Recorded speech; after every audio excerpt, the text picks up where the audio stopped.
একদিন রাতে আমার হাসব্যান্ড বাড়িতে ছিল না। তাই আমি কাজের লোকের ঘরে গেলাম। কাজের লোকের সাথে রাতে ঘুমানোর সাথে সাথে কাজের লোকটা এমন একটা কাজ করল যা শেষ পর্যন্ত শুনলে আমি শিওর বলতে পারি তোমাদের দাঁড়িয়ে যাবে। তাই তোমাদের দুটি পায়ে ধরি বলি, ভিডিওটা শুরু থেকে শেষ পর্যন্ত দেখো, তাহলে আসল খুব মজাটা পাবে। এই কাজের লোকটা অনেক রোমান্টিক ছিল দেখতে, যাকে আমার স্বামী কিছুক্ষণ আগে নিয়ে এসেছে। আমার স্বামী দরজার বেল বাজানোর সাথে সাথে আমি দরজা খুললাম। এই কাজে ছেলেকে আমার স্বামীর সাথে দাঁড়িয়ে থাকতে দেখে আমি চোখের পলক ফেলতে ভুলে গেছি। এই কাজে ছেলেটি যেন স্বর্গের রাজপুত্র, সৌন্দর্যে ভরপুর। আমি ভুলে গেছি যে আমার স্বামীও ওর পাশে দাঁড়িয়ে আছে। আমার স্বামী আমার হাতটা ধরে একটু নাড়াচাড়া দিলেন, আমি অবাক হয়ে উঠলাম। আমার স্বামী বলল, কি ব্যাপার, পিছনের দিকে যাও, মিজানকে ভিতরে ঢুকতে দাও।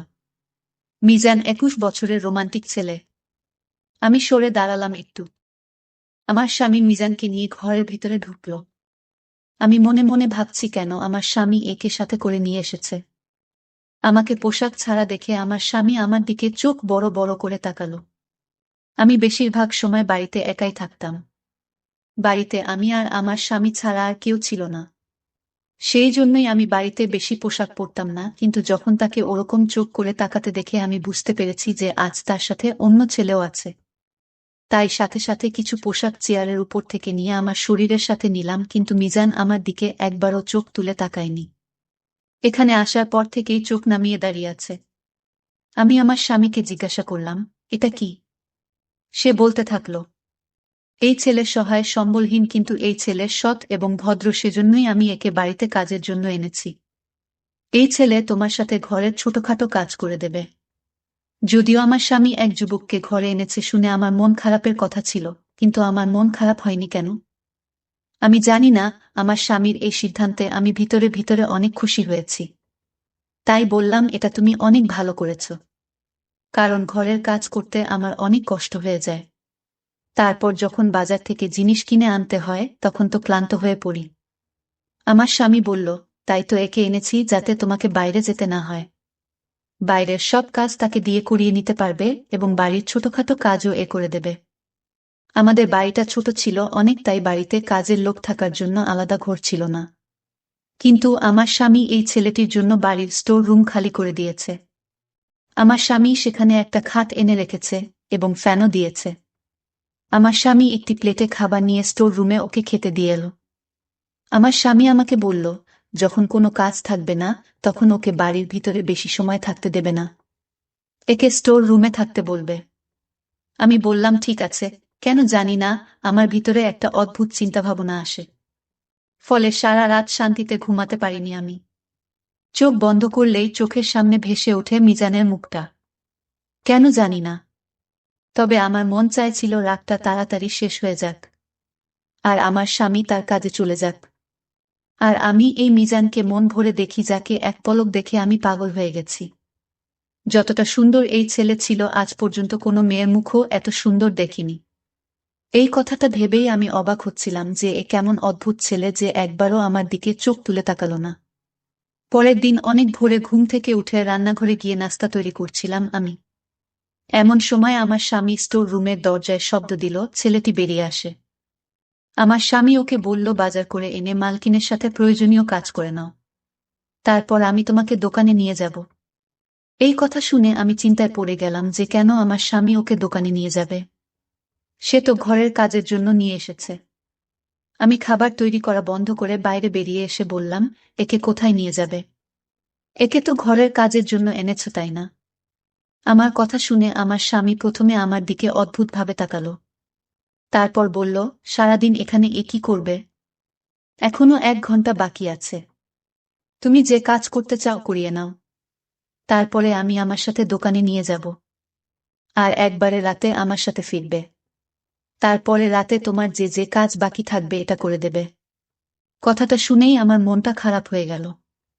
আমি ঘরে এসে নাস্তা রেডি করলাম, আর ছেলেটিও রান্নাঘরে এসে বলল, দিদি তোমার কোনো কাজ থাকলে বলো। আমি তাড়াতাড়ি করে ওর দিকে ঘুরে তাকালাম। এখনো মাথা নিচু করে কথা বলছিল। ওর দিদি বলা শুনে আমার শরীরে কেমন একটা রাগ হয়ে গেল। এটা সত্য যে আমি ওর চেয়ে কয়েক বছরের বড়, কিন্তু দিদি তো মোটেও না। আমি বললাম, দেখো, আমার নাম অনিমা, আমাকে অনিমা বলেই ডেকো। আমার এত বয়স হয়নি যে আমাকে দিদি বলে ডাকবে। আমি অনেক খুশি মনে ওকে এই কথাটা বললাম। তারপর একটু রাগ দেখিয়ে বাসনগুলো রাখলাম। আমি আর ওকে বললাম বাসনগুলো ধুয়ে তারপর রান্নাঘর পরিষ্কার করে যাবে, এই বলে আমি বেরিয়ে এলাম।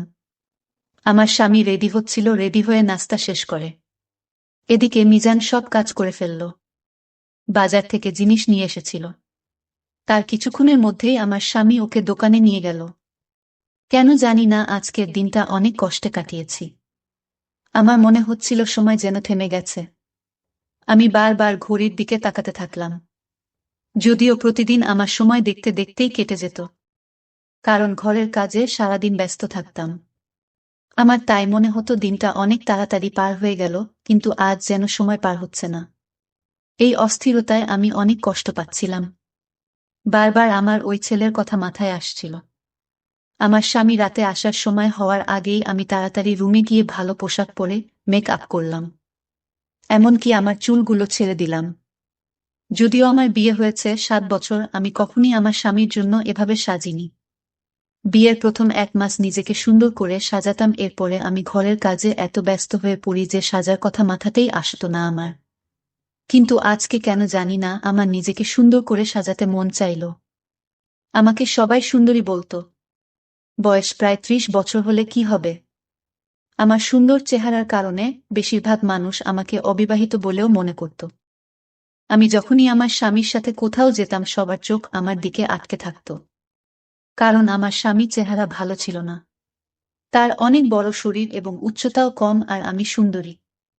সেজন্যই আমার কাজের ছেলে মিজানের চেহারা দেখে আমার মনের মধ্যে কেমন যেন হচ্ছে।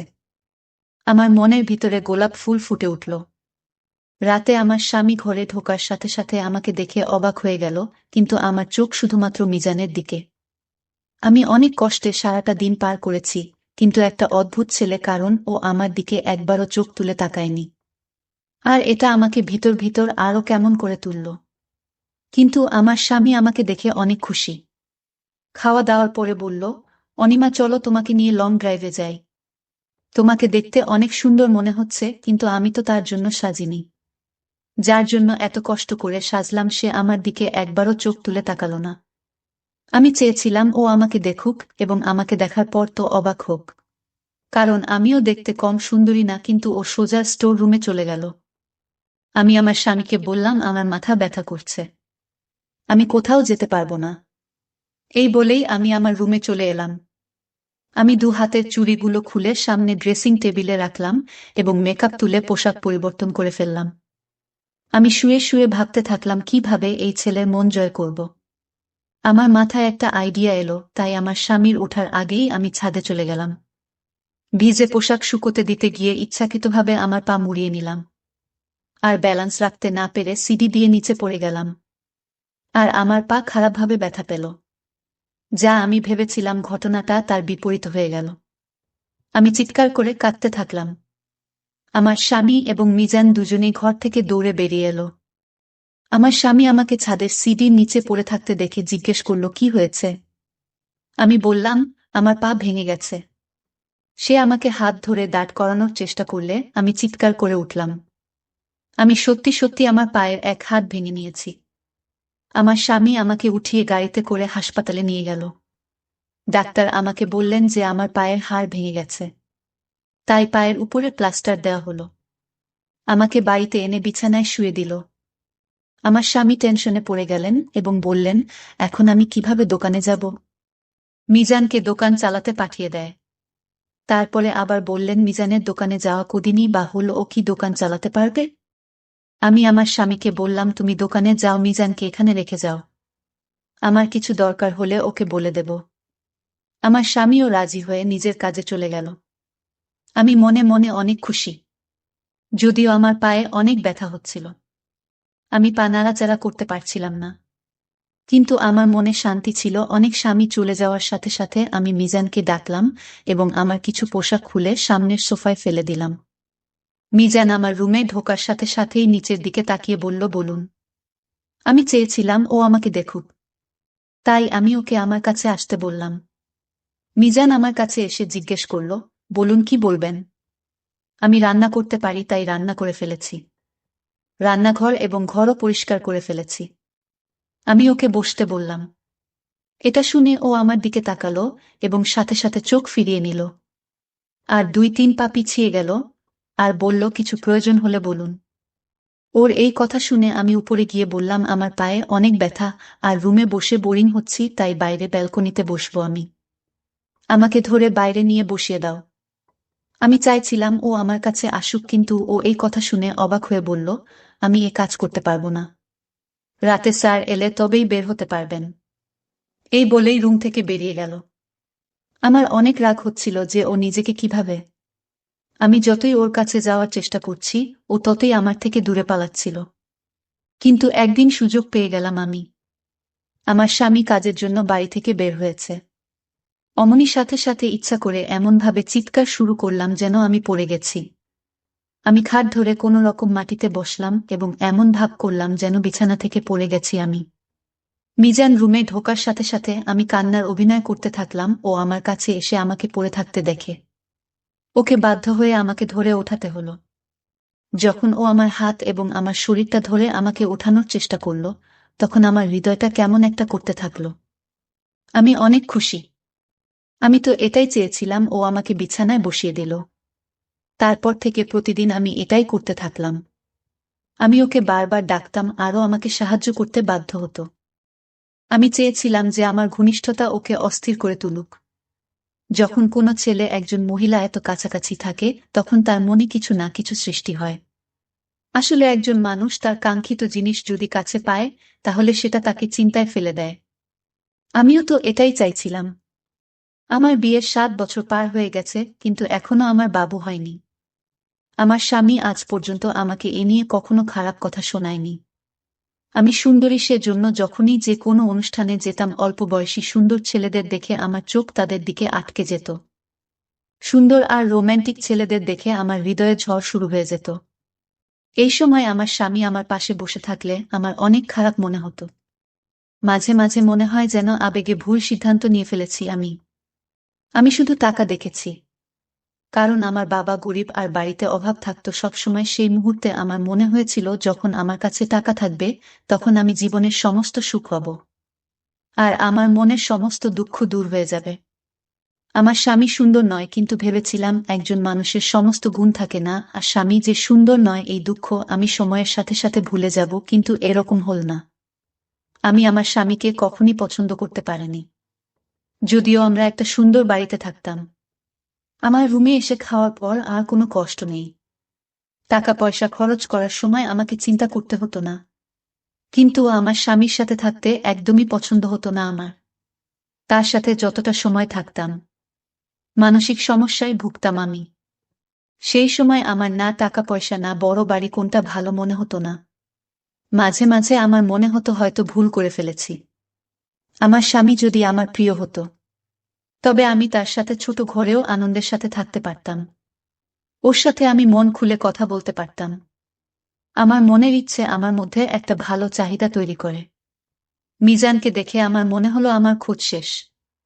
আমি চেয়েছিলাম ও আমার দিকে আকর্ষিত হোক, কিন্তু আমার দিকে মুখ তুলে তাকাতো না। আমি ওর চোখে আমাকে দেখতে চেয়েছিলাম। এখন আমার পা অনেকটাই ঠিক হয়ে গেছে। প্লাস্টারও খুলে ফেলেছি আমি, কিন্তু আমি হাঁটার সময় ইচ্ছাকৃতভাবে ব্যথার অভিনয় করতাম যাতে ও আমাকে ধরে হাঁটতে সাহায্য করে। আমার স্বামী আমাকে একটা স্ট্যান্ড কিনে দিতে চেয়েছিল যাতে আমি তার সাহায্যে সহজে হাঁটতে পারি। আর ডাক্তারও বলেছিল, আপনি আপনার পায়ে ভর দিতে পারেন। আমি আমার স্বামীর দিকে চোখ গরম করে তাকিয়ে বললাম, ডাক্তার কিভাবে বুঝবে আমার ব্যথা হচ্ছে কিনা? সে তো আমার হাঁটার কষ্ট বুঝতে পারছে না। কিন্তু এই নাটক কতদিন চালিয়ে যেতে পারবো? আমি আমার স্বামীর কাছ থেকে মুক্তি চাই। একদিন মিজান রান্নাঘরে বসে তার ছোট নোকিয়া মোবাইল দিয়ে কারো সাথে কথা বলছিলেন। আমি সেই সময় মোটামুটি হাঁটাচলা করতে পারতাম। আমি ইচ্ছা করেই ধীরে ধীরে রান্নাঘরের দরজার কাছে এগিয়ে গেলাম। ও কাউকে বলছিল, অনেক তাড়াতাড়ি মাকে তোমাদের বাড়িতে পাঠাব। আমি এখন একটা চাকরিও পেয়ে গেছি। এখন তোমার বাবা মা না করতে পারবে না। আমি তাকে অনেক টাকা দিয়েছি তোমাকে বিয়ে করে শহরে নিয়ে আসতে। কথাটা শুনে আমার মন উড়ে গেল। আমি মিজানকে অনেক ভালোবাসতে শুরু করেছি। ওটা থেকে দূরে থাকতে পারবো না আমি। আমি চেয়েছিলাম ও আমাকে ভালোবাসে, কিন্তু ও তো অন্য মেয়ের প্রেমে পড়েছে। আমি আস্তে আস্তে আমার রুমে এলাম। এই সময় আমার কিছুই ভালো মনে হচ্ছে না। আমার মনে হচ্ছিল মেয়েটা আমার সামনে এলে ওকে শেষ করে ফেলব।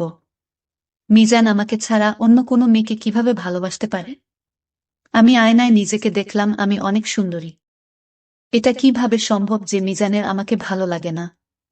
আমি ছাড়া অন্য কোনো মেয়ের দিকেও কিভাবে তাকায়? তারপরে আমার মাথায় আসতে থাকল, ওই মেয়েটা হয়তো অনেক সুন্দর। আমিও হয়তো তার মতো সুন্দরী না। সে যাই হোক না কেন, আমি সহ্য করতে পারছিলাম না। রাগে আমার চোখ থেকে পানি পড়তে থাকল। আমি মিজানকে ডাকলাম, ও আমার রুমে এসে আমাকে নিজের পায়ে দাঁড়িয়ে থাকতে দেখে অবাক হয়ে বলল, আমাকে কেন ডেকেছেন? আমি বললাম, ভিতরে এসো, তোমার সাথে আমার কিছু কথা আছে। ঘরের ভিতরে এলে আমি ওকে বললাম, আমি তোমাকে ভালোবাসি। ও আমার এই কথা শুনে আমার মুখের দিকে প্রথমবার তাকাল, সেটাও খারাপ চোখে। ও বলল, একথা বলতে আপনার লজ্জা করে না? আমি বললাম, তুমি হলে এত সুন্দর, এতে আমার কোনো দোষ নেই। তারপর আমি আলমারি থেকে অনেক টাকা বের করে ওকে দিলাম। এত টাকা দেখে অবাক হয়ে গেল। আমি বললাম, আমি তোমাকে টাকায় ভরিয়ে দেব যদি তুমি আমার ইচ্ছা পূরণ করো। আমি শুধু এই অবধি বলেছিলাম, তখন ও আমার মুখে একটা থাপ্পড় দিল এবং বলল, আমি মালিককে সব কথা বলে দেব যে আপনার চিন্তা ভাবনা কি। আমি আপনাকে সবসময় বড় দিদির মতো ভাবি, আর আপনার আমাকে নিয়ে সব ভাবতে লজ্জা করে না। আমি ওর থাপ্পড়ে এতটা ব্যথা পাইনি যতটা ওর দিদি বলাতে পেয়েছি। আমি বললাম যে আমি তোমার দিদি না, আমি তোমাকে ভালোবাসি। তোমার প্রেমে এতটাই পাগল হয়ে গেছি যে যে কোনো মূল্যে তোমাকে পেতে চাই। আর তুমি যে মেয়েকে বিয়ে করার কথা বলছিলে, আমি তোমাকে তা করতে দেব না। আর তুমি যদি আমার স্বামীকে আমার সম্পর্কে কিছু বলার চেষ্টা করো, তবে আমি তোমার সাথে কি করতে পারি তা তুমি কল্পনাও করতে পারবে না। আমি পাগল হয়ে গিয়েছিলাম আর পাগলের মতো চিৎকার করে ওকে সব বলছিলাম। এই কথা শুনে সাথে সাথে ঘর থেকে বেরিয়ে গেলে পরের দিনও কি বলবে আমি তো ভেবেই নিয়েছিলাম। কিন্তু ও আমার স্বামীকে বলতে থাকল, আমি আপনার কাজ করতে পারবো না। আমার স্বামী বলল, কেন পারবে না? তুমি কি বলছো জানো? তোমার সাথে আমার 2 বছরের কথা হয়েছে। আমার স্বামী আরো বলতে থাকল, এই তো কদিন আগে তুমি কান্নাকাটি করছিলেন কাজ নেয়ার জন্য। এই 2 মাসে এমন কি হলো যে তুমি কাজ ছেড়ে দিতে চাও? মিজান বলতে থাকো, আমি আপনাকে কারণটা বলতে পারবো না। আমার স্বামী ওকে বলল, ঠিক আছে, তোমাকে যে অগ্রিম টাকা দিয়েছিলাম তা ফেরত দাও। আমি তোমাকে এজন্য 5 লাখ টাকা দিয়েছি যে তুমি 2 বছর পরে কাজ ছেড়ে চলে যাবে। তুমি অনেক ভালো ছেলে বলে তোমাকে আমি বাড়িতে রেখেছিলাম। তুমি বাড়িতে থাকলে আমার স্ত্রী নিরাপদে থাকবে, এটা আমি নিশ্চিত ছিলাম। সেজন্যই তোমাকে দেখেছিলাম। যাই হোক, কালকে শহরের বাইরে যাচ্ছি। 3 দিন পর ফিরব, সেজন্য তোমাকে 3 দিন ছুটি দিতে পারবো না। আমি ফিরে এলে চলে যেও, আর আমার টাকাও ফেরত চাই। আমার স্বামী 3 দিনের জন্য কোথাও যাবে। এটা শুনে আমি অনেক খুশি হলাম। এই 3 দিন আমি মিজানকে দিয়ে আমার ইচ্ছা পূরণ করতে পারবো। কিন্তু কথাটা শুনে মিজান অনেক টেনশনে পড়ে গেল।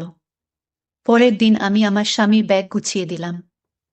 আমার স্বামী যাওয়ার সময় আমাকে বলল, এর দিকে খেয়াল রেখো যেন পালিয়ে যেতে না পারে। পুরো 5 লক্ষ টাকা অগ্রিম দিয়েছি আমি। এর খুব প্রয়োজন ছিল। এর শ্বশুর তার মেয়ের বিয়ে অন্য কারো সাথে দিয়ে দিত, তাই 5 লক্ষ টাকা দিয়ে সেখানের বিয়ে পাকা করে আসে। এখন আমি বুঝতে পারছি কেন এ আমাদের এখানে কাজ করে। আমার স্বামী চলে গেল, আর মিজানও দোকানে চলে গেল।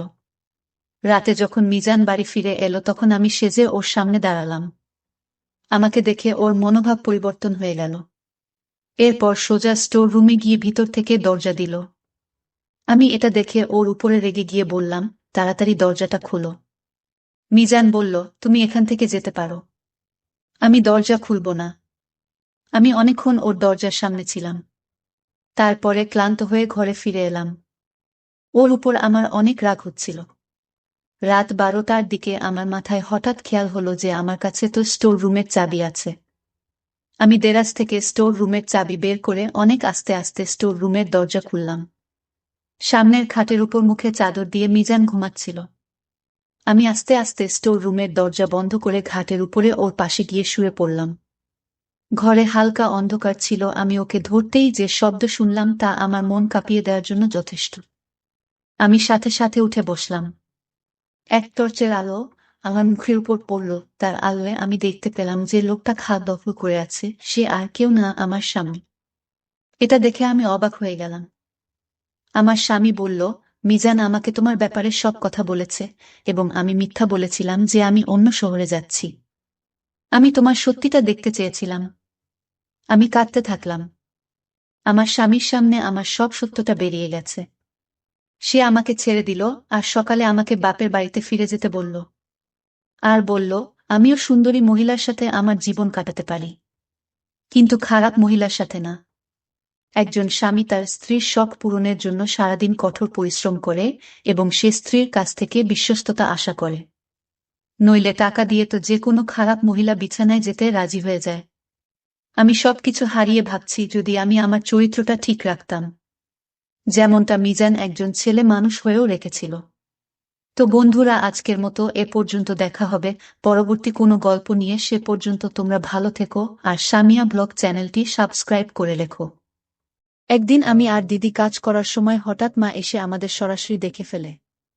তখন মা বলল, বাবা দীপেন, আমার মেয়েকে ছেড়ে দে বাবা। কয়েকদিন পর ওকে বিয়ে দিব, ওর ভবিষ্যৎটা নষ্ট করিস না। বিনিময়ে তুই যা চাইবি আমি তোকে তাই দেব। তখন আমি বললাম, কিন্তু মা, আমি যে এই কাজ ছাড়া একটা দিনও থাকতে পারি না। আমি এতটাই অভ্যস্ত হয়ে গেছি, নেশাগ্রস্ত হয়ে যাবার চেয়ে কোনো অংশে কম না। মা বলল, তুই পারবি, তোর সব চাহিদা আমি পূরণ করে দিব। আমার মায়ের নাম সুনিতা চক্রবর্তী। তিনি 2 সন্তানের জননী।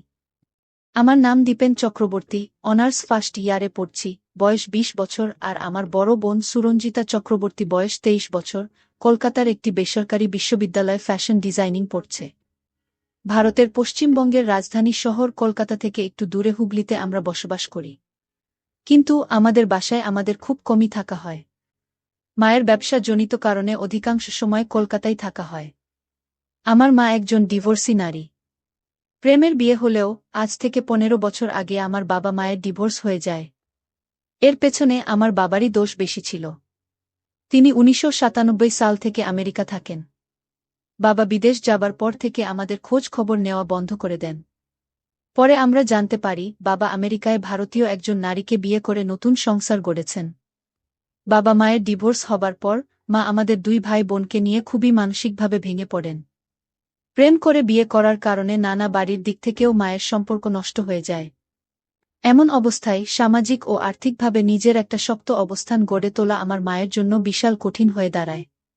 ঠিক এরকম অবস্থায় মায়ের পাশে এসে দাঁড়ায় আমার মায়ের আপন জেঠাতো ভাই। শুনেছি আমার মায়ের সেই জেঠাতো ভাই ছোটবেলা থেকেই মাকে খুবই পছন্দ করত। কিন্তু হিন্দু সমাজে জেঠাতো ভাই বোনদের মধ্যে বিবাহ দেওয়া না হওয়ায় বিশ্বাসটা আর আগায়নি। যাই হোক, মায়ের সেই জেঠাতো ভাই কলকাতার একজন প্রভাবশালী রাজনৈতিক ব্যক্তি। তিনি আমার মা বাবার ডিভোর্স এর পর ওই হেল্পলেস অবস্থায় আমার মাকে ব্যবসা দাঁড় করাতে সাহায্য করেছিলেন এবং আজও মায়ের উপর বটবৃক্ষ মতো ছায়া দিয়ে যাচ্ছেন। বলে রাখি, এখন মায়ের কলকাতা শহরে মোট 3টি বিউটি পার্লার আছে, একটি বুটিক হাউস আছে আর পাশাপাশি একটা ট্যুরিজম এজেন্সি আছে। অন্য ব্যবসাগুলোতে মায়ের এতটা শ্রম দিতে হয় না, কিন্তু ট্যুরিজম এজেন্সির ব্যাপারে মাকে সবসময় অ্যাক্টিভ থাকতে হয়। আর মায়ের ট্যুরিজম এজেন্সির বিশেষত্ব হল এখানে হাতে গোনা কয়েকজন দেশি এলিট ক্লায়েন্ট আছে, আর বাকি ক্লায়েন্টদের বেশিরভাগই বিদেশি ট্যুরিস্ট ক্লায়েন্ট হিসাবে আসে। এতক্ষণ তো আমি আমার মা ও পরিবারের গল্প শোনালাম, যাতে পাঠক গল্পের প্রেক্ষাপটগুলো ভালোভাবে বুঝতে পারেন। এখন আসি আমার মায়ের নিজের কথায়। আমার মা সুনিতা রানী 43 বছর বয়সী একজন মডার্ন মহিলা। পা মাথা পর্যন্ত সাদা, 5 ফিট 5 ইঞ্চি লম্বা, দেহের ভাঁজে ভাঁজে বেশ চর্বি জমে গেছে। আগেই বলেছি আমার মা যথেষ্ট মডার্ন মহিলা। চুলগুলো পিঠ পর্যন্ত কাটা এবং সোনালি রং করা। বাসায় শুধু হাতা কাটা পাতলা সুতি কাপড়ের মেক্সি পরেন সবসময়, যার কারণে সবই আবছা আঁচ করা যায়। মায়ের ট্যুরিস্ট ক্লায়েন্ট হিসাবে যারা আসে তাদের অনেকেরই ঘুরতে এসে নারীর ডিমান্ড করে। সত্যি কথা বলতে মা নিজেই সেই কাজটা করেন। অল্প পরিশ্রমে ভালো অর্থ আর একেবারে টপ প্রাইভেসি মেইনটেইন করে আমার মা এখন আমার বাবার চেয়েও অনেক ধনী। বলা যায় মায়ের ডিভোর্স প্রাপ্ত হবার পর একটা জিদ চেপে গেছিল, যে করেই হোক আমার বাবার চেয়ে সে বেশি টাকা পয়সা ইনকাম করবে। আর তারই বাস্তবায়ন এই সমস্ত ব্যবসা, parlour, boutique house, top service. আমি আর আমার বোন সবই জানি, কিন্তু আমরা কখনোই মায়ের এসব কাজের জন্য কিছু বলতে পারিনি, কারণ আজ আমরা যে লাইফস্টাইল লিড করছি তা সবই সম্ভব হয়েছে আমার মা সুনিতা চক্রবর্তীর কারণে। আমি একদিন মায়ের শাড়ি পরার সময় ওই দেখতে পাই। সেই থেকে আমার কল্পনার রানী আমার মা সুনিতা চক্রবর্তী গু। মা যখন হাঁটে তখন ঢেউ খেলানো রূপ ধারণ করে থাকে। আর মায়ের আরেকটা ভালো অভ্যাস হল উনি সবসময় পরিষ্কার পরিচ্ছন্ন থাকেন। ওই ব্যবসাতে মায়ের পদার্পণ প্রায় 10 বছর হচ্ছে। আমি গত 7-8 বছর হলো জানতে পারলেও আমার দিদি সবই জানত। যখন আমার মা 4-5 দিনের জন্য বাড়ির বাইরে ট্যুরে যেত ট্যুরিস্টদের গাইড হিসেবে, তখন আমার দিদিকে সব জানিয়েই যেত। যেন কোনো সমস্যা না হয় আর নিজেদের মধ্যে ভুল বোঝাবুঝিও না হয়। যাই হোক, এভাবেই চলছিল সবকিছু। গত 2023 সালে একদিন বিকালে আমার এক ক্লোজ ফ্রেন্ড ও অর্ণব আমাকে জরুরিভাবে কলকাতার একটা নামকরা রেস্টুরেন্টে ডেকে পাঠাল। আমিও কারণ জিজ্ঞেস করাতে বলল, এলেই বুঝতে পারবি। আমিও ওর কথা মতো ওর দেয়া ঠিকানাতে পৌঁছে গেলাম। তারপর সে আমাকে একটা কর্পোরেট পার্টির অনুষ্ঠানে নিয়ে গেল। তারপর আমি যা দেখলাম তা দেখার জন্য আমি মোটেও প্রস্তুত ছিলাম না। আমি দেখলাম আমার মা সেখানে দুজন বিদেশীর সাথে অত্যন্ত নিবিড়ভাবে আড্ডা দিচ্ছে। আড্ডার ফাঁকে তারা লাল পানীয় খাচ্ছে। এর মধ্যে একজন 34-35 বয়স, অবশ্যই মায়ের চেয়ে বয়সে ছোট, আড্ডার ফাঁকে আমার মায়ের সাথে হাতের কাজ করছে। বিশেষটা আমার বন্ধু আরও 1 ঘন্টা আগে থেকে দূর থেকে তাদের ফলো করছে এবং এই জন্যই আমাকে ডেকেছে। আমি বন্ধুর চোখের দিকে তাকাতে পারছিলাম না লজ্জায়। এমন অবস্থায় অর্ণব আমাকে স্বাভাবিক করবার জন্য বলল, এ সমস্ত বিষয় দেখে দুঃখ পাবার কিছু নেই বন্ধু। এখন দুনিয়াটা এরকম, তাই দেখে সহ্য করতে পারলে মজা নিতে চেষ্টা কর। আর নইলে চল এখান থেকে আমরা চলে যাই। বন্ধুর কথায় আমি কেমন যেন একটা আভাস পেলাম। যেহেতু আমি আগে থেকেই মায়ের প্রতি একটু পাগল ছিলাম, তাই নীরবে দাঁড়িয়ে একটা অরেঞ্জ জুস খেতে খেতে দেখতে থাকলাম। আমার নীরবতা দেখে অর্ণব বলে উঠল, তুই এখন নিশ্চয় আমার সামনে ভীষণ লজ্জা পাচ্ছিস। কিন্তু আমিও এত ভালো মানুষ না। আমিও আমার মাকে এভাবে সুযোগ পেলেই দেখি। আর আমি প্রশ্ন করলাম, আর কি? অর্ণব উত্তর দিল, হাত দিয়ে নিজেকে শান্ত করি। এবার আমিও একটু অভয় পেয়ে স্বীকার করলাম, আমিও তো তোর মতো এরকম কিছু করি, আরও 6 বছর আগে থেকে। অর্ণব বলল, তাহলে তুই লজ্জা কেন পাচ্ছিস? উপভোগ করতে চেষ্টা কর, আর এই জন্যই তো তোকে এখানে আনলাম। যাই হোক, সেদিন সন্ধ্যা পর্যন্ত থেকে আমি আর অর্ণব রেস্টুরেন্টের ওয়াশরুমে হাতের কাজ সেরে ফেললাম। আর এভাবেই অর্ণবের কাছে আমার সব গোপনীয়তা ভেঙে গেল। এরপর আমি বাসায় এসে দিদিকে আমার রুমে ডেকে এ ব্যাপারে কিছুটা বলতেই দিদি অকপটে স্বীকার করে নিল সে এ ব্যাপারে সবকিছু জানে অনেক আগে থেকেই। এমনকি দিদি আমাকে বুঝালো, শুধুমাত্র আমাদের বিলাসবহুল জীবনের নিশ্চয়তার জন্যই আমাদের মায়ের এই পথে পা বাড়ানো। তাই তাকে খারাপ ভাবাটা অন্তত আমাদের সাজে না। এর কিছুদিন পর আমি তখন নিয়মিত মাকে কল্পনা করছি। একদিন মা বাসায় নেই, বাসা থেকে বের হবার আগে মা একটা টাইট জিন্স আর টিস্যু কাপড়ের শার্ট পরে বের হয়েছে। জিন্সটা এতটাই চাপা যে প্রতিটি ভাঁজ স্পষ্ট বোঝা যাচ্ছে। এই দৃশ্য দেখে আমি আর নিজেকে নিয়ন্ত্রণ করতে না পেরে আমার রুমে হাতের কাজ করছি, এমন অবস্থায় হঠাৎ দিদি আমার রুমে এসে হাজির। আমি একটু ভয় খেয়ে গেলাম। দিদি কিছু না বলে নীরবে আবার চলে গেল। খানিকটা সময় পর আমি দিদির মনোভাব বুঝতে দিদির রুমে গিয়ে গল্প করার চেষ্টা করতে থাকলাম। কিন্তু দিদি বেশি কিছু না রেসপন্স করে একদম সরাসরি জিজ্ঞেস করে বসল, আমি যেটা করছিলাম সেটার পেছনের কারণটা কি আমাদের মা? আমি কি উত্তর দেব ভেবে না পেয়ে কইলাম, আমি না নিজেকে কন্ট্রোল করতে পারিনি রে দিদি। আমাকে এবারের মতো ক্ষমা করে দে, আর মায়ের কাছে প্লিজ কিছু বলিস না। তখন দিদি বলল, এই বয়সে এরকম হয়, কিন্তু এভাবে নিজের মায়ের প্রতি দিন দিন অসুস্থ আসক্তি না বাড়িয়ে অন্য কিছুতে নিজেকে ব্যস্ত রাখ।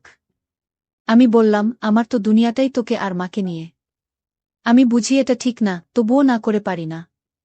দিদি এবার সরাসরি বলে ফেলল, দেখ, আমাদের জন্যই আমাদের মা আজ এসব করছে, আর সেই আমরাই যদি তাকে অন্যদের মতো মনে করে থাকি, তাহলে এই দুনিয়ায় আমাদের মায়ের মতো দুর্ভাগ্য ও দুঃখ আর কারো নেই। আমি বললাম, আমার যে ইদানিং ওই স্বাদ পেতে খুবই ইচ্ছা করে, তাহলে আমি কি করব বল? দিদি অনেকটা কষ্ট ও হতাশা নিয়ে বলল, এতই যদি তোর মায়ের অবয়ব নিয়ে ব্যাকুলতা থাকে, তাহলে আমিও তো মায়ের শরীরেরই তৈরি। তুই আমার সাথে তোর স্বাদ মিটিয়ে নিস, তবুও মায়ের দিকে এই নজরে আর তাকাবি না। কথাটা বলা মাত্রই দিদির চোখ দিয়ে অশ্রু নামতে শুরু করল। আমি বললাম, তুই মায়ের হয়ে আমার শখ মেটাবি? দিদি নির্বিকার চিত্তে চেয়ে মৌনতা পালন করে সম্মতি দিল। আমি দিদিকে বললাম, তাহলে প্লিজ আমাকে সাহায্য কর। আমি তোর সব কথা রাখব। দিদি বলল, ঠিক আছে, কিন্তু ভুলেও যেন মা কোনোদিন টের না পায়। এভাবে টানা 7 মাস দিদির সাথে ওসব কাজ করে গেলাম। কিন্তু সত্যি বলতে আমার তখনও মায়ের দেহের প্রতি লালসা কাটেনি, যেন আরও দিন দিন বেড়েই চলেছে। কিন্তু আমি দিদিকে কিছু বুঝতে দেই না। মাঝে মাঝে অর্ণবের বাসায় গিয়ে দুজন ধোঁয়া সেবন করে আমার মাকে কল্পনা করে দুজন একসাথে ইচ্ছা পূরণ করতাম। যাই হোক, একদিন সন্ধ্যা রাতে মায়ের পার্টি আছে বলে মা বলে গেলেন। আজ রাতে মা ফিরবেন না, ভোরে বাসায় ফিরবেন।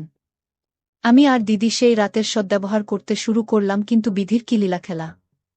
আচমকাই রাত 11টা নাগাদ বাড়ি ফিরে কলিংবেল না দিয়েই এক্সট্রা চাবি দিয়ে দরজা খুলে দেখেন আমি আর দিদি একেবারে ওই অবস্থায় ড্রয়িং রুমে টিভি দেখছি। এই অবস্থা দেখে মায়ের মাথায় যেন আকাশ ভেঙে পড়ল। তিনি কোনো কথা না বলে দ্রুত পায়ে তার রুমে চলে গেল আর রুমের দরজা সারারাতেও খুললেন না। আমি আর দিদি রাতভর মায়ের দরজাতে বারবার কড়া নাড়তে নাড়তে ভোরবেলা মা দরজা খুলেন এবং শুধু দিদিকে ভেতরে ডাকলেন। সম্ভবত কিছু প্রশ্ন করলেন দিদিকে। এরপর দিদি কাঁদো কাঁদো নয়নে রুম থেকে বেরিয়ে আসতেই মা আমাকে ডাকলেন। আমি ভীষণ নার্ভাস হয়ে পড়েছিলাম। কিন্তু মায়ের দৈহিক গঠন উপেক্ষা করা আমার জন্য অসম্ভব হয়েছিল, কারণ তখন মা শুধু একটা পিঙ্ক রঙের পাতলা মেক্সি পরিহিত। মা আর আমার কথোপকথন ঠিক এরকম ছিল। দীপেন, তুই ভাই হয়ে বোনের সাথে এসব কিভাবে করতে পারলি? মা, আমাকে ক্ষমা করে দাও। আমি ভুল করেছি মা। ভুল করেছ নাকি কর নাই সেটা পরের কথা।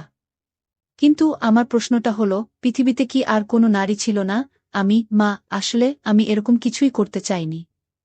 কিন্তু আমার একজনকে ভালো লাগতো, আর তার সাথে দিদির অনেক মিল। তো আমার পছন্দের মানুষের সাথে এটা কখনো সম্ভব হতো না, বিধায় আমি দিদির মাঝে তাকে খুঁজে নিতে চেষ্টা করেছিলাম। আর এটাই আমার ভুল ছিল গু। মা, কে সেই ব্যক্তি যার জন্য তোমার দিদির মাঝে তাকে খুঁজে নিতে হলো? চুপ করে থেকো না, আমি উত্তর চাই। নইলে আমি এই বাড়ি ছেড়ে আজীবনের জন্য চলে যাব গো। আমি বলতে পারবো না তোমাকে কি মা, একবারও ভেবে দেখোনি তোমার দিদিকে নিয়ে আমার কত স্বপ্ন। ওর একটা ভবিষ্যৎ আছে, ওর বাকিটা জীবন পড়ে আছে। ওকে নিয়ে আমি কত স্বপ্ন দেখেছিলাম, একটা ভালো পরিবারে বিয়ে দেব, ওর জীবনটা গুছিয়ে দেব। তোমাদের এসব কর্মকাণ্ড বাইরের মানুষ জানতে পারলে বিষ খেয়ে মরা ছাড়া আমার আর কোনো উপায় থাকবে না মা। আমি উত্তর চাই দীপেন। আমাকে উত্তর দাও। মা, আমাকে ক্ষমা করো। আমি আসলে তোমাকে ওর মাঝে খুঁজে নিতে চেয়েছিলাম গু। মা, মানে? তোমার রূপ সাজসজ্জা আমাকে বিমোহিত করে ফেলেছিল, যার প্রভাব দিদি টের পেয়ে নিজেকে আমার কাছে সঁপে দিয়েছে। তবুও যেন আমি এই পথে আর পা না বাড়াই। দিদির কোনো দোষ নেই মা, দোষ সব আমার মা। কি তুমি আমার ছেলে দীপেন? তুমি কি বলছো বুঝতেছ? তুমি আমাকে আর 5টা মেয়ের সাথে ঘুলিয়ে ফেলেছ। আমি না তোমার জন্মদাত্রী মা। আমাকেও তুমি এই দৃষ্টিতে দেখো। আমার ভুল হয়ে গেছে মা, এবার ভগবানের দয়ায় নিজের বোনের ভবিষ্যতের কথা ভেবে এগুলো বন্ধ করো।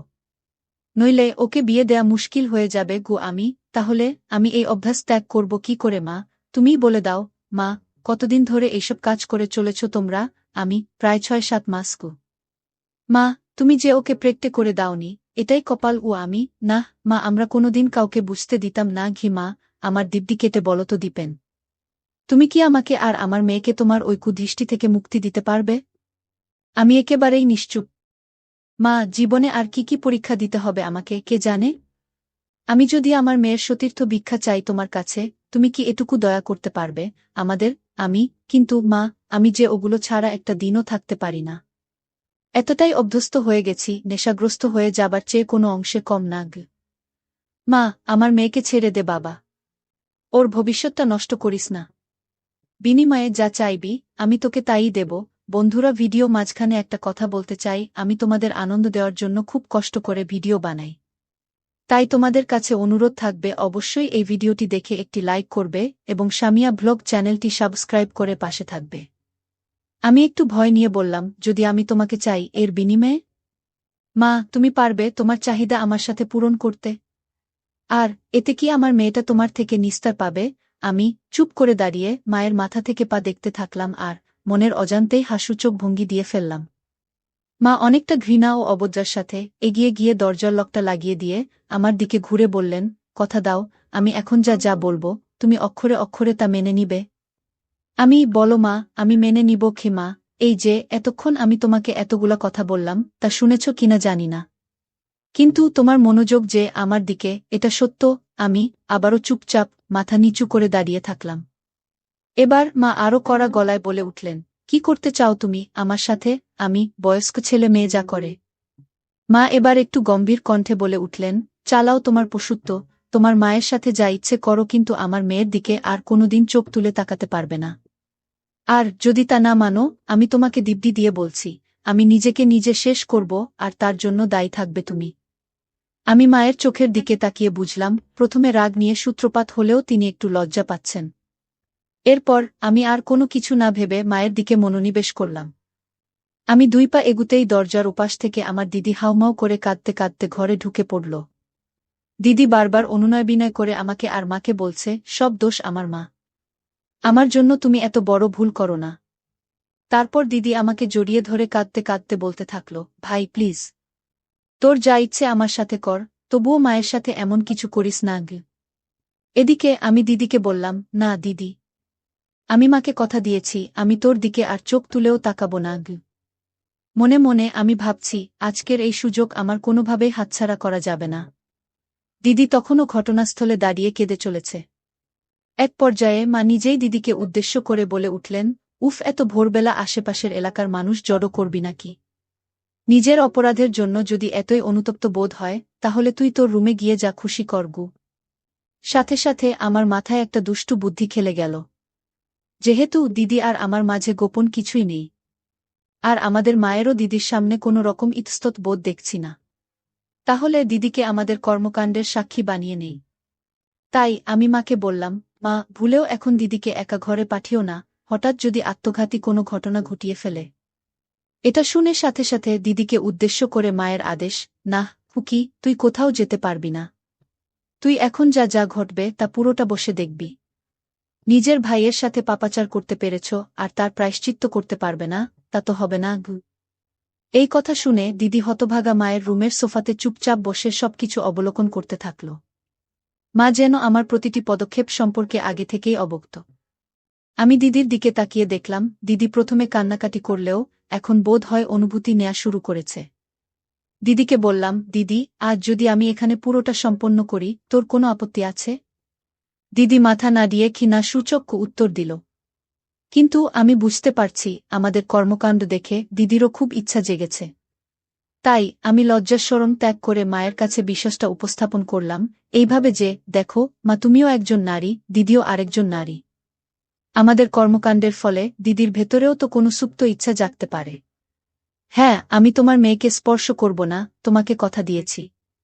কিন্তু ও নিজে থেকে যদি নিজের জ্বালা মিটিয়ে নিতে পারে, তাহলে তো আমাদের কোনো আপত্তি থাকা উচিত নয়, তাই না? মা দিদির চোখের দিকে তাকিয়ে দেখে তার সারা মুখ লাল হয়ে গেছে। তাই মা দিদিকে উদ্দেশ্য করে বললেন, কেউ যদি নিজের ব্যাপার নিজে থেকে প্রকাশ না করে, তবে তাতে কি আমাদের দায়? মানে মা দিদিকে পরোক্ষ অনুমতি দিলেন। আবারও বুঝলাম, মা এরকম বিশ্বাসটাগুলোতে অভ্যস্ত হওয়ায় তেমন কিছুই মনে করল না। শুধু একটু খোঁচা মেরে বলল, এই তাহলে বীরপুরুষের দম। এবার মা দিদির দিকে তাকিয়ে তাচ্ছিলের সাথে বলল, এই মরদ নিয়ে আবার জ্বালা মেটাতে এত ব্যাকুলতা? কথাটা শুনে দিদি বরাবরের মতো সোফাতে নির্বিকার চিত্তে নেতিয়ে থাকলেও আমার খুবই আত্মসম্মান বোধে লাগল।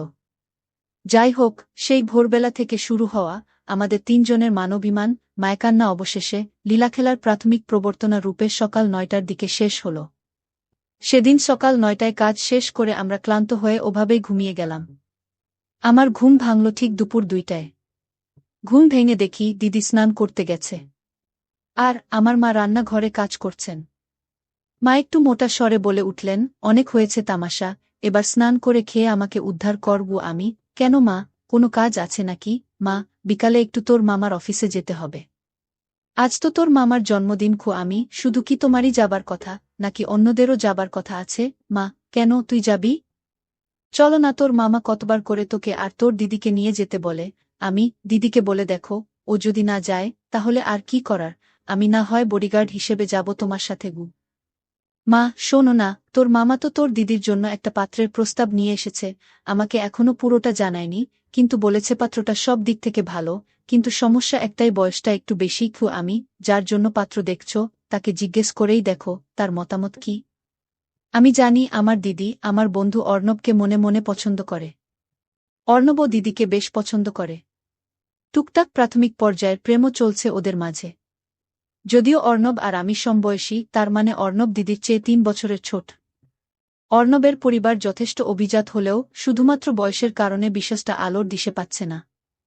মা, তোর দিদি তো কিছু বলে না? তুই একটু দেখ না তোর দিদির আসলে মতিগতি কি। আমি ঠিক আছে মা। আমি যদি কোনো পাত্রের সম্বন্ধ নিয়ে আসি, আর দিদি যদি তাতে রাজি থাকে, তাহলে তোমার কি আপত্তি থাকবে? মা দেখ, তোর দিদি যদি রাজি থাকে, আর পাত্রের পরিবার ভালো হয়, তাহলে আমার কেন আপত্তি থাকবে? এই বলে আমার স্নান করতে চলে গেল। এই ফাঁকে আমি অর্ণবকে ফোন দিয়ে বললাম ১ ঘন্টার মধ্যে জরুরিভাবে দেখা করতে। ১ ঘন্টা পর অর্ণব আসল। অর্ণবকে নিয়ে আমি আমাদের ছাদে গেলাম। ছাদে গিয়েই অর্ণব আমার মায়ের রোদে মেলে দেয়া ছোট কাপড়ের দিকে নজর দেয়া শুরু করে দিল। আমি, শোনো, তোকে খুব সিরিয়াস বিষয় নিয়ে কথা বলার জন্য ডেকেছি গু অর্ণব। কিরে, মাসিমাকে লাইনে আনতে পেরেছিস নাকি? আমি, সেটা পরের কথা, আগে বলতো দিদি আর তোর ব্যাপারটা কতটা সিরিয়াস? তোরা কি একে অন্যকে বিয়ে করার ব্যাপারে প্রতিশ্রুতিবদ্ধ? অর্ণব, দেখ দীপেন, তোকে তো লুকানোর কিছু নেই। তুই তো জানিস আমি তোর মায়ের জন্য মরতেও পারি। সম্ভব হলে তোর বোনকে আর তোর মাকে একসাথে বিয়ে করতাম গু। তুই যদি তোর বাসায় আজকালের মধ্যে ম্যানেজ করে আমার বোনকে বিয়ে করতে পারিস, তাহলে আমি তোকে কথা দিচ্ছি, আমার ঘরের সব তোর সামনে খুলে দেবার দায়িত্ব আমার। ও অর্ণব, সব মানে মাসিমাও, আমি ধরে নে তাই। তবে ধৈর্য রাখতে হবে। অর্ণব, তুই তো জানিস আমার বাড়িতে আমার বাবা ছাড়া কেউই নেই। আর বাবাও মেরিন ইঞ্জিনিয়ার। বছরে ৩-৪ মাসের জন্য ছুটি পায়। তাই এসব ব্যাপারে আমার মতামতই ফাইনাল। কিন্তু আমার আর তোর দিদির যে বয়সের পার্থক্য, এটা তুই তোর বাসায় ম্যানেজ করতে পারবি কি? সেটা আমার উপর ছেড়ে দে। কি এই বলে অর্ণব আর আমার আলাপচারিতা শেষ করে বাসায় ঢুকে দেখি আমার মা তার প্রেমিকের বার্থডেতে যাবে বলে সেজেগুজে বসে আছে। মা, তোমাকে তো হেভি সুন্দরী লাগছে। সুন্দরী শব্দটা আসলে এখানে মানাচ্ছে না, অন্য কিছু হবে কি মা? সুন্দরী শব্দটা মানাচ্ছে না, তাহলে কোন শব্দটা মানাবে শুনি? ওই শব্দটা এখানে সবচেয়ে বেশি ভালো মানাবে কি মা? তোর যেমন পারফরম্যান্স, তাতে সুন্দরী শব্দটা তোর মুখে মানায়। আজ ভোরের বিশ্বসটা ইঙ্গিত করে। তা তোমার কাজিনের ওখানে তুমি আর দিদিই তো যাচ্ছ নাকি? মা, তোর দিদির নাকি পিরিয়ড হয়েছে। তাই তোকেই যেতে হবে আমার সাথে গু। ঠিক আছে, কি আর করার, চলো তাহলে গাড়িতে উঠে। আমি মাকে বললাম দিদির নাকি বয়স্ক ছেলে বিয়ের জন্য পছন্দ নয়। দিদি চায় তার জামাই তার চেয়ে ২-৩ বছরের ছোট হোক, এতে নাকি অনেক লম্বা সময় ধরে তারা উপভোগ করতে পারবে, আর ছেলেটার উপরেও দিদির একটা ডমিনেন্সি বজায় থাকবে। আসলে দিদির সাথে নতুন করে এই বিষয়ে আমার কোনো কথাই বলার প্রয়োজন হয়নি। কারণ আমি দিদি অর্ণবের প্রেমের বিশ্বাসটা একেবারে শুরু থেকেই জানি। মা, তা না হয় ওর কথা মানলাম, কিন্তু এরকম বয়সের পার্থক্য এবং ভালো ফ্যামিলির ছেলে কোথায় পাব? মা, তুমি অভয় দিলে আমি একজনের কথা বলতে পারি। মা, বল দেখি। আমার বন্ধু অর্ণবকে তো চেনো। ওর পরিবারের ব্যাপারেও আমাদের নতুন করে জানবার মতো কিছু কি আছে? আর দিদিও দেখেছি অর্ণবকে বেশ পছন্দ করে। কি মা, কিন্তু অর্ণবের বাবা কি মানবে? তোমার দিক থেকে কোনো আপত্তি না থাকলে আমি বিশ্বাসটা নিয়ে সিরিয়াসলি খোঁজ নিয়ে দেখতে পারি। এরপর কেটে গেল ১ মাস। সেই ১ মাসে আমার মা সুনিতা চক্রবর্তী মাত্র ৭ দিন বাড়িতে ছিল, বাকি দিনগুলো ২ জন জাপানিজ ক্লায়েন্ট এর সাথে কাটিয়ে বেশ ভালো টাকা কামিয়ে এনেছেন। আজ অর্ণব ও দিদির বিয়ে হল। দুজনেই বেশ খুশি। অর্ণব একটু বেশিই খুশি, যেটা আমি শুধু জানি। আজ দিদি আর অর্ণবের ফুলশয্যার রাত। এই সুযোগে আমিও মায়ের কাছে দাবি করেছি, দেখো মা, আমি আমার কথা রেখেছি। তোমার মেয়ের বিয়ের চিন্তাও তোমার আর নেই। এবার আমাকে তোমার সবটুকু মধু খেতে দিতে হবে। মা, তাই বলে মেয়ের ফুলশয্যার রাতেই ছেলের ফুলশয্যা হবে? জামাই বাবা যদি কিছু টের পেয়ে যায়, ওরা ওদের কাজ নিয়েই মশগুল থাকবে নাকি তোমার আমার ঘরে আড়ি পেতে বসে থাকবে? মা, আচ্ছা ঠিক আছে, রাতে তুই আমার ঘরে ঘুমাবি তাহলে গু।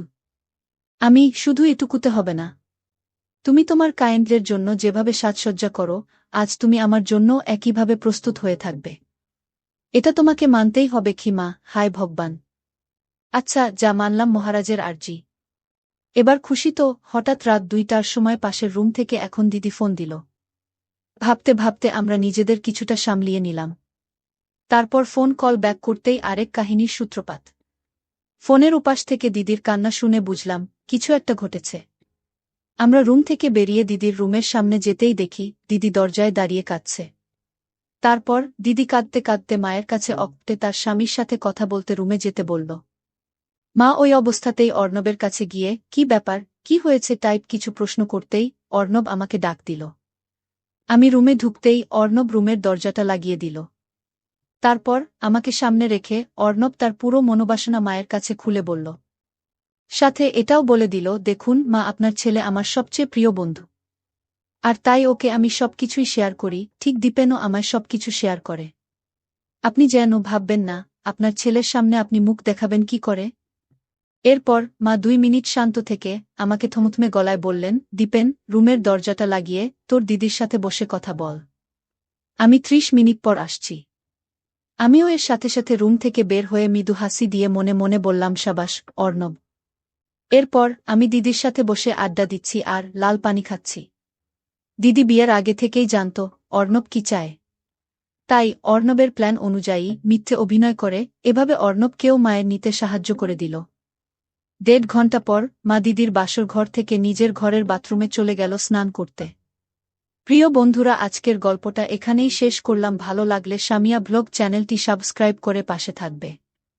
আমি কখনো ভাবতেই পারিনি যে আমার ছোট ভাই আমার রুমে এসে ঘুমাতে চাইবে। তার নাম প্রীতম, ওর বয়স 15 বছর।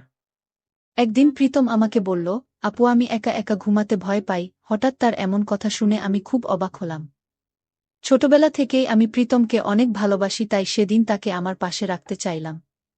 রাতে আমরা একসঙ্গে ঘুমাতে গেলাম। গভীর রাতে আমি অনুভব করলাম যে কেউ বিছানায় নড়াচড়া করছে। আমি চোখ খুলতেই দেখি আমার ভাই আমাকে জড়িয়ে ধরেছে। তারপর ভাই আমার সাথে যা করল তা শুনলে আমি শিওর বলতে পারি তোমাদের দাঁড়িয়ে যাবে। তাই ভিডিওটা শুরু থেকে শেষ পর্যন্ত দেখার অনুরোধ রইল। আর অবশ্যই ভিডিওটি ভালো লাগলে ভিডিওটিতে লাইক, শেয়ার এবং সামিয়া ব্লগ চ্যানেলটি সাবস্ক্রাইব করো। আমার নাম রাবেয়া সুলতানা বিথি। আমি দেখতে এতটাই সুন্দর যে রাস্তা দিয়ে যাওয়ার সময় বাচ্চা থেকে বুড়া সবাই আমার দিকে তাকিয়ে থাকত। আমি সামনে একটু স্বাস্থ্যবান ছিলাম, যা আমাকে আরও আকর্ষণীয় করে তুলেছিল। এই কারণেই হয়তো আমার ছোট ভাই প্রীতম আমার দিকে নজর দিয়েছে। আমরা 2 ভাইবোন আমাদের বাড়িতে একসঙ্গে থাকি। তবে যত দিন যাচ্ছে আমি লক্ষ্য করছি প্রীতমের আচরণে কেমন পরিবর্তন আসছে। আমি ভেবেছিলাম এটা হয়তো ওর বয়সের কারণে হচ্ছে। প্রীতম প্রায় সময় আমার অনেক কাছাকাছি থাকত, আর যখন আমি জিজ্ঞাসা করতাম সে মুচকি হাসি দিয়ে বলতো, এমনি আপু তুমি অনেক সুন্দর, তাই তাকিয়ে থাকি। এর আগে প্রীতম আমার দিকে এভাবে তাকিয়ে থাকত না, কিন্তু এখন আমি বুঝতে পারলাম ওর আমার প্রতি আগ্রহ বাড়ছে। তার চোখের চাহনি ছিল অন্যরকম। সম্প্রতি আমি লক্ষ্য করেছিলাম আমার ছোট ভাই আমার দিকে বেশ মনোযোগ দিয়ে তাকাতে শুরু করেছে। প্রথমে আমি ভেবেছিলাম হয়তো আমি একটু বেশি ভাবছি, কিন্তু যখন সে বারবার আমার রুমে এসে চুপ করে আমার দিকে তাকিয়ে থাকত, তখন কিছুটা অস্বস্তি বোধ করতাম। এক রাতে ঘুমানোর জন্য প্রস্তুত হচ্ছিলাম। সে আমার পাশে এসে শুয়ে পড়ল। তবে আমি ভাবছিলাম আসলে ওর মনের অবস্থা কি তা ঠিকভাবে বুঝতে পারছি না। আমি যা ভাবছি তা ভুল। আমি কোনোভাবেই ওকে আঘাত করতে চাইনি, কিন্তু একই সাথে আমাকে আমার ব্যক্তিগত সীমানা বজায় রাখতে হতো। সবকিছু ঠিকঠাক মনে হচ্ছিল না। এক রাতে আমি আমার রুমে পড়াশোনা করছিলাম, হঠাৎ প্রীতম আমার রুমে এসে বলল, আপু তুমি কি আমার উপর রাগ করেছ? আমি অবাক হয়ে তার দিকে তাকালাম। তার চোখে কিছুটা অস্থিরতা ছিল, আর সে বুঝতে পারছে আমি কিছুটা অস্বস্তি অনুভব করছি। আমি শান্তভাবে বললাম, না, রাগ করিনি। কিছুক্ষণ চুপ থাকার পর সে বলল, জানি না তুমি রাগ করছো কিনা, তবে যখন তোমার পাশে থাকি তখন আমার খুব ভাল লাগে। তার কণ্ঠে কিছুটা দ্বিধা ছিল, আর সে নিজেও পুরোপুরি বুঝতে পারছে না কি ঘটছে। তার এই রকম পরিবর্তন আমার কাছে ভয়ের চেয়েও কিছু বেশি ছিল। আমি চেষ্টা করছিলাম তাকে বোঝাতে যে আমি বোর হচ্ছি। তাই কিছু বিষয় বোঝা কঠিন হতে পারে, কিন্তু আমাদের ব্যক্তিগত জায়গা বজায় রাখা খুবই গুরুত্বপূর্ণ। আমি বোঝাতে চাচ্ছি আলাদা ঘুমানোর অভ্যাস তৈরি করা, কিন্তু সমস্যা হলো সে শুধু রাতে নয়, দিনের বেলাতেও সবসময় আমার পাশে থাকতে চাইত। আমি যেখানেই যেতাম সে আমার আশেপাশেই থাকত। এমনকি আমি যখন রান্নাঘরে কাজ করতাম সে আমার পাশে বসে থাকত, যতক্ষণ না আমি কাজ শেষ করি। একদিন আমি তাকে বললাম, তুমি বাড়ির বাহিরে যাও না কেন? আর বন্ধুদের সাথে সময় কাটাচ্ছে না কেন? দেখছি তুমি স্কুলও ঠিকমতো যাচ্ছে না। এতে পড়াশোনার অনেক ক্ষতি হচ্ছে এবং এটা তোমার ভবিষ্যতের জন্য ভালো নয়। আমার স্বপ্ন তুমি পড়াশোনা করে সরকারি কোনো চাকরি করবে, কিন্তু এভাবে চলতে থাকলে সেটা কঠিন হবে। আমার কথা শুনে সে রেগে গিয়ে বলল, আমি স্কুলে যেতে চাই না। আর বেশি কথা শুনতে চাই না। আমাকে স্কুলে যেতে জোর করো না। তার এমন কথা শুনে আমি হতবাক হয়ে গেলাম। এই ছেলেটা এমন ছিল যে সবসময় হাসি খুশি থাকত, বন্ধুদের সাথে খেলাধুলায় মেতে থাকত এবং পড়াশোনায়ও মনোযোগী ছিল। কিন্তু এখন সে নিজেকে তার বন্ধুদের থেকে দূরে সরিয়ে নিয়েছে। আর সবচেয়ে অদ্ভুত ব্যাপার হলো সে আমার কাছ থেকে দূরে যেতে চায় না। আমি যেখানেই যাই সে যেন আমার পাশে থাকতে চায়। তার এমন কথাগুলো আমার মনকে নাড়া দিয়েছিল এবং আমি চিন্তিত হয়ে পড়লাম। সেদিন থেকে আমি আর চুপ থাকতে পারিনি। আমি সিদ্ধান্ত নিলাম ওর সাথে মন খুলে কথা বলার সময় এসেছে। সে যখন রাতে আমার সাথে ঘুমাতে গেল আমি আস্তে করে বললাম, তোমার কি হয়েছে ভাই? আগে তো সব সময় বন্ধুদের সাথে থাকতে, এখন বন্ধুদের সাথে আড্ডা দাও না কেন, আমাকে বলো। কিছুক্ষণ চুপ থেকে সে বলল, যখন আমি স্কুলে থাকি বা বন্ধুদের সাথে থাকি তখন মনে হয় তুমি আমার থেকে দূরে চলে যাচ্ছ। আমার মনে হলো হয়তো সে আমাকে তার জীবনের কেন্দ্র হিসেবে দেখছে। আর এখন আমি বড় হয়েছি তাই ধীরে ধীরে তাকে ছাড়িয়ে যাচ্ছি। মনে হচ্ছিল সে আমাকে অনেক ভালোবাসে, কিন্তু ওর আচরণে এই পরিবর্তনগুলো স্বাভাবিক ছিল না। আমি প্রীতমকে বোঝানোর চেষ্টা করলাম, আমি তোর সাথে আছি, কিন্তু আমাদের আলাদা থাকার এবং ঘুমানোর অভ্যাস গড়ে তোলা উচিত। আমরা এখন বড় হয়েছি। সে রাজি হতে চাইল না, শুধু রাতে নয় দিনেও সে সবসময় আমার সাথেই থাকতে চায়। কিন্তু তার আচরণের পরিবর্তন স্বাভাবিক মনে হচ্ছিল না। তার কথাগুলো শোনার পর আমি অবাক হয়ে গেলাম। প্রীতম একেবারেই তার পুরনো অভ্যাস স্বভাব বা রুটিনের মধ্যে ছিল না। মনে হচ্ছিল সে আমার প্রতি গভীর মনোযোগ দিচ্ছে, যেন সে আমাকে ভালোভাবে বুঝতে চাচ্ছে বা আমার কাছ থেকে কিছু চাচ্ছে। তার এই আচরণগুলো আমাকে অস্বস্তিতে ফেলতে শুরু করেছিল। একদিন রাতে যখন আমি ঘুমানোর প্রস্তুতি নিচ্ছিলাম সে হঠাৎ আমার রুমে এসে বলল, দিদি আমি তোমার সাথে ঘুমাতে চাই। প্রথমে আমি ব্যাপারটিকে স্বাভাবিকভাবে নিয়েছিলাম, কিন্তু আস্তে আস্তে তার আচরণ কিছুটা অদ্ভুত হতে শুরু করল। তার মুখে একটা অস্থিরতা দেখা যাচ্ছিল যা আমাকে ভাবিয়ে তুলল। আমি তাকে জিজ্ঞেস করলাম, তোর কি হয়েছে ভাই? সে কিছুটা অদ্ভুতভাবে বলল, দিদি আমি ঠিক আছি। আজ খামারে গিয়েছিলাম, সেখানে ছাগলের দুধ পান করেছি। তাই হয়তো এরকম লাগছে। তার এমন কথায় আমি কিছুটা অবাক হলেও সেটা একসময় মজা করে উড়িয়ে দিলাম। তাকে বুঝিয়ে বললাম, তুই একটু মজা করছিস তাই না? এই ঘটনাগুলো আমাকে আরও ভাবিয়ে তুলেছিল এবং আমি বুঝতে পারছিলাম যে তার সাথে আরও খোলামেলা কথা বলার প্রয়োজন আছে। একদিন ছোট ভাইকে জিজ্ঞেস করলাম, বাড়িতে গরুর দুধ থাকার পরেও তুই ছাগলের দুধ কেন খাচ্ছিস? সে মজা করে বলল, বন্ধুদের সাথে মজা করে খেয়েছি। এটা কোনো বড় ব্যাপার না আপু। সে কেমন বন্ধুদের সাথে মেশা শুরু করেছে যে এমন অস্বাভাবিক আচরণ করছে। এখন সে বড় হতে শুরু করেছে। তাই যখন আমি তাকে কোনো ব্যাপারে শাসন করতাম সে আমার উপর রেগে যেত এবং কথা কাটাকাটি করত। তারপর একদিন মাঝরাতে আমার ঘুম ভেঙে গেল এবং দেখলাম ছোট ভাই আমার দিকে অদ্ভুতভাবে তাকিয়ে আছে। এটা দেখে আমি খুব অস্বস্তি বোধ করলাম। আমি জিজ্ঞেস করলাম, তুই তো বড় হয়ে গেছিস, এখন এসব কেন করছিস? সে রেগে বলল, তাহলে যদি বড় হয়ে যাই তোমার সমস্যা হবে কেন? তার এই কথা শুনে আমি কিছুটা অবাক হলাম। তারপরে আমি বললাম, ঠিক আছে তুই আমার সাথে ঘুমাতে চাইলে কোনো সমস্যা নেই। সে চুপ হয়ে গেল। তারপর থেকে যখনই আমি ঘরের কাজ করতাম তার দৃষ্টিতে একটা অস্বাভাবিকতা লক্ষ্য করতাম। মনে হতো সে আমাকে সব সময় অনুসরণ করছে। এমনকি রাতে যখন আমি ঘুমোতে যেতাম সে আমার ঘরে এসে বসে থাকত না ঘুমিয়ে। আমি নিজেকে শান্ত করার চেষ্টা করছিলাম। জিজ্ঞেস করলাম, তুই কেন এখনো জেগে আছিস? সে উত্তর দিল, কিছু না, ঘুম আসছে না। তার কথার ভিতরে কিছু জেন লুকিয়ে ছিল যা আমার বোঝার বাইরে ছিল। পরিস্থিতি আমাদের জন্য অস্বস্তিকর হয়ে উঠছিল। একজন বোন হিসেবে আমি তাকে উপেক্ষা করতে পারিনি। যদিও এই অদ্ভুত আচরণ আমাকে বিরক্ত করত।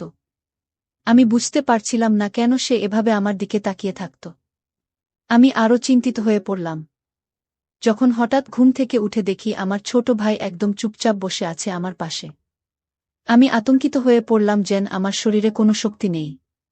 বুকে চাপ অনুভব করতে লাগলাম, কিন্তু কোনো কারণ খুঁজে পাচ্ছিলাম না। কেন সে এভাবে তাকিয়েছিল? সে কি চাইছিল? আমার ঘুম কেড়ে নিয়েছিল এই চিন্তায় দিনের বেলাতেও আমি বিশ্রাম নিতে পারছিলাম না। তারপর একদিন একটা বাস্তবতা আমার সামনে এলো যা আমাকে ভীষণভাবে নাড়া দিয়েছিল।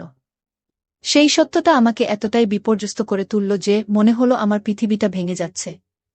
যে ঘটনাটি ঘটেছিল সেটা ছিল এতটাই অপ্রত্যাশিত যে আমি কখনো ভাবিনি এমন কিছু ঘটতে পারে। ঘটনাটি আমার মনকে এতটাই ভেঙে দিয়েছিল যে আমার নিজের দিকে তাকানোর ইচ্ছে হারিয়ে ফেলেছিলাম। মনে হলো সবকিছু শেষ হয়ে গেছে। সেই রাতে আমি অসুস্থ থাকায় তাড়াতাড়ি ঘুমিয়ে পড়েছিলাম। হঠাৎ অনুভব করলাম কেউ আমার বিছানায় বসে আছে। চোখ খুলে দেখি আমার ভাই সেখানে বসে আছে। কিছু বুঝে ওঠার আগেই সে আমাকে শক্ত করে জড়িয়ে ধরল। আমাদের দুই ভাইবোনের জীবন শুরু থেকেই কঠিন ছিল। ছোটবেলায় আমাদের বাবা মা খুব অল্প সময়ের মধ্যে আমাদের ছেড়ে চলে যান। আমি তখন মাত্র 13 বছরের ছিলাম আর আমার ভাই ছিল আরও ছোট। একদিন বাবা মা এক আত্মীয়ের বাড়িতে গিয়েছিলেন, ফেরার পথে তারা একটি দুর্ঘটনার শিকার হন এবং দুজনেই মারা যান। যখন আমি স্কুলে ছিলাম, প্রিন্সিপাল আমাকে এই খবরটি দিলেন, মনে হলো আমার পুরো পৃথিবী ভেঙে পড়েছে। বাবা মা চলে যাওয়ার পর আমাদের জীবন সম্পূর্ণ পাল্টে গেল। এই দুর্ঘটনার প্রভাব আমার ভাইয়ের উপর অনেক গভীর ছিল। সে তখন থেকেই খুব কষ্টে দিন কাটাচ্ছি। তার কান্নার ভেতরে আমি বুঝেছিলাম এত অল্প বয়সে কত কষ্ট বয়ে বেড়াচ্ছে। আমার ভাই বাবার সাথে ঘুমানো অভ্যাস ছিল, কিন্তু তার মৃত্যুর পর সে ভীষণভাবে ভেঙে পড়ে। আমার চাচা তাকে একজন ডাক্তারের কাছে নিয়ে যান এবং ডাক্তার তাকে ঘুমের ওষুধ দেন। ওষুধের কারণে সে বেশিরভাগ সময় ঘুমিয়ে থাকত। আমাদের বাড়িতে দুটি অংশ ছিল, একটি আমাদের, আরেকটি ছিল চাচার। চাচার দুই ছেলে ছিল কিন্তু কোনো মেয়ে ছিল না, তাই চাচা আমাকে খুব স্নেহ করতেন। চাচির মনেও সব সময় মনে হতো আমি যেন তার সন্তানদের অধিকার ছিনিয়ে নিচ্ছি। যদিও তার দুই ছেলেই আমাকে পছন্দ করত এবং আমাদের সম্পর্কের ব্যাপারে কখনো কোনো আপত্তি করত না, তবুও চাচি আমাকে অপছন্দ করতে শুরু করেছিলেন, বিশেষ করে যখন তিনি মনে করতেন আমি তার প্রতি অন্যায় করছি। আমার মা একটি সমৃদ্ধ পরিবারের মেয়ে ছিলেন আর চাচি তার কারণে সবসময় মানসিক চাপ অনুভব করতেন। আমার মা বাবা সবসময় আমাদের পাশে থাকতেন। আমি যখনই তাদের বাড়িতে যেতাম চাচি আমাকে অনুসরণ করতেন এবং বলতেন যে আমি আর ছোট নেই, আমার নিজের এবং আমার ভাইয়ের যত্ন নেওয়া উচিত। তিনি সবসময় আমাকে মনে করিয়ে দিতেন যে বাড়ির দায়িত্ব এখন আমার কাঁধে। এসব কথা আমার মনকে ভারী করে তুলত। আর আমি তখনও বাবা মায়ের মৃত্যুর শোক কাটিয়ে উঠতে পারছিলাম না। এই পরিস্থিতি আমাকে আরও দুর্বল করে তুলেছিল আর আমার সমস্যাগুলো যেন আরও বেড়ে গিয়েছিল। আমি প্রতিদিন মা বাবার কথা মনে করে কান্না করতাম। আমরা তাদের জীবনে কতটা সুখী ছিলাম, কিন্তু এখন মনে হচ্ছে যে আমাদের পৃথিবী উল্টে গেছে। এত কম বয়সে আমাকে জীবনের কঠিন বাস্তবতার মুখোমুখি হতে হয়েছিল। চাচা আমাদের জন্য খুব চিন্তিত ছিলেন, কারণ তিনি আমাদের দুজনকেই খুব ভালোবাসতেন। কিন্তু চাচির কারণে তিনি আমাদের তেমন সময় দিতে পারতেন না। চাচার নীরবতা এবং চাচির করা আচরণ আমাকে আরও অসহায় করে তুলেছিল। একদিন রান্নাঘরে কাজ করার সময় চাচি আমাকে বললেন, এখন নিজেকে সামলাতে শেখো, কেউ তোমার জন্য কিছু করবে না। আমি জানতাম তিনি হয়তো সঠিক বলছেন, কিন্তু আমার মধ্যে তখনও হতাশার শূন্যতা কাজ করছিল। আমার ভাইও স্কুলে যাওয়া বন্ধ করে দিয়েছিল। তার আগের সত্তা হারিয়ে যাচ্ছিল, যা আমাকে আরও চিন্তিত করত। সে প্রায়ই আমাকে প্রশ্ন করত, আপুমা বাবা কেন চলে গেল? প্রতিবার এই প্রশ্নে আমি ভেঙে পড়তাম। আমি জানতাম না এর উত্তর কি। আমি নিজেই বুঝতে পারিনি কেন এত কম বয়সে আমাদের এভাবে একা ফেলে চলে গেল। পরে যখন চাচি জানতে পারলেন আমাদের পরিবারের অবস্থা সম্পর্কে, তখন তিনি আমাকে খুব বকাঝকা করলেন। বললেন, চাচা যদি আমার কথা না শোনেন তাহলে কিছুই ঠিক হবে না। তারপর তিনি রাগ করে তার বাবার বাড়িতে চলে যান। চাচার জন্য সেটা খুব কঠিন সময় ছিল, কারণ তিনি তার স্ত্রীকে খুব ভালোবাসতেন। মায়ের চলে যাওয়া আমাদের দুজনেরই মন খারাপের কারণ হয়ে দাঁড়ায়। শেষ পর্যন্ত চাচার পরামর্শ অনুযায়ী আমরা পুরো বাড়ি ভাগাভাগি করে চাচাকে আরেকটা অংশ দিয়ে দিলাম। আমাদের ভাগের টাকা দিয়ে আমরা নতুন একটা বাড়ি কিনে সেখানে থাকা শুরু করলাম। তবে যাওয়ার আগে চাচা এমন কিছু করেছিলেন যা তিনিও জানতেন না। এটি সম্পূর্ণ করে তিনি অত্যন্ত খুশি হয়েছিলেন। চাচা আমারা যাওয়ার পর তিনি আমাদের জন্য এলাকায় একটি বাড়ি কিনে দেন। আমাদের চাচা প্রায় প্রতিদিন আমাদের খোঁজ খবর নিতেন এবং সব ধরনের প্রয়োজন মেটানোর চেষ্টা করতেন। কিন্তু চাচি মনোভাব ছিল ভিন্ন এবং আমাকে বাড়িতে রাখতে চাননি। আমার ভাইকে আলাদা থাকতে হয়েছিল। আমি তখনই সিদ্ধান্ত নেই ভাইয়ের দায়িত্ব আমি নিজেই নেব। আমি বাড়িতে থেকে প্রাইভেট পড়াতে শুরু করি এবং বিএ ডিগ্রি অর্জন করি। এর মাঝে অনেক চাপের মধ্যেও আমি আমার ভাইয়ের দেখাশোনা চালিয়ে যাই। আমার ভাই শৈশবের অনেক কিছু হারিয়ে ফেলেছিল এবং ধীরে ধীরে সে অনেক স্মৃতি ভুলে যাচ্ছিল, যাতে তার মনে কোনো কষ্ট না হয়। তার মায়ের মতো করে বাবার মৃত্যু এবং চাচার দায়িত্বগুলো সে মনে রাখছিল। আমি তার মনে এই বিশ্বাস গেঁথে দিয়েছিলাম যে তার বাবা মা তাকে ভালো মানুষ হতে দেখতে চায়। এর কারণে সে পড়াশোনার প্রতি খুবই মনোযোগী হয়ে ওঠে। বাবার পেনশন থাকার কারণে আমাদের আর্থিক অভাব তেমন ছিল না। আমাদের জন্য বাজারে 4টি দোকান কেনা হয়েছিল, যেগুলোর আয় থেকে আমরা আর্থিকভাবে স্থিতিশীল হয়ে যাই। সময়ের সাথে চাচা আমাদের থেকে দূরে সরে যান এবং আমি একাই সংসার চালানো শিখে যাই। এতে আমার আর তেমন সমস্যা হয় না, কিন্তু প্রিয়জনদের অভাব অনুভব করতাম। তবুও আমি আমার সমস্ত মনোযোগ আমার ছোট ভাইয়ের উপর দিয়েছিলাম। তবে কিছু সময়ের মধ্যে সে অনেকটাই বদলে যেতে শুরু করে। আগে সে পড়াশোনায় খুব আগ্রহী ছিল, কিন্তু এখন বন্ধুদের সাথে মেলামেশা বন্ধ করে দিয়েছে। আমি জিজ্ঞেস করলে সে আমার সাথে খারাপ ব্যবহার করতে শুরু করে। সে বলতো, আমি আমার মতো করে চলব, তুমি আমার ব্যাপারে কথা বলবে না। আগে সে এমন ছিল না, কিন্তু এখন সে আমার কোনো কথাই শুনছে না। শুধু তাই নয়, রাতে আমার সাথে ঘুমানোর জন্য জেদ ধরতে শুরু করেছে। আমি লক্ষ্য করলাম যে আমার ভাইয়ের আচরণ অস্বাভাবিক। আমি এর কারণ জিজ্ঞাসা করলে সে বলল, আমি ছাগলের দুধ খেয়েছি, যা শুনে আমি অবাক হয়ে গেলাম। তার অদ্ভুত আচরণ আমাকে বেশ অস্বস্তিতে ফেলত। তারপর এক রাতে ঘটে গেল একটি অপ্রত্যাশিত ঘটনা। আমি ঘুমিয়েছিলাম, হঠাৎ ঘুমের মধ্যে চোখ খুলে দেখি আমার ভাই আমার পাশে বসে আছে। তার এত কাছে উপস্থিতি আমাকে অবাক করে তোলে। কিছু বলার আগেই সে আমাকে শক্ত করে চেপে ধরল। সে হঠাৎ করে আমাকে আঘাত করে বলল, তুমি মরে গেলেই ভালো হতো মায়ের বাবার সাথে। তোমার জন্য আমাদের এত কিছু সহ্য করতে হয়েছে। তার আচরণ এবং কথাগুলো আমাকে ভীষণভাবে আহত করল। আমি অনেক কষ্টে তাকে সরিয়ে দিয়ে রাগে চিৎকার করে বললাম, তুমি এত সাহস কোথায় পেলে? তুমি কি জানো তুমি কি করছো?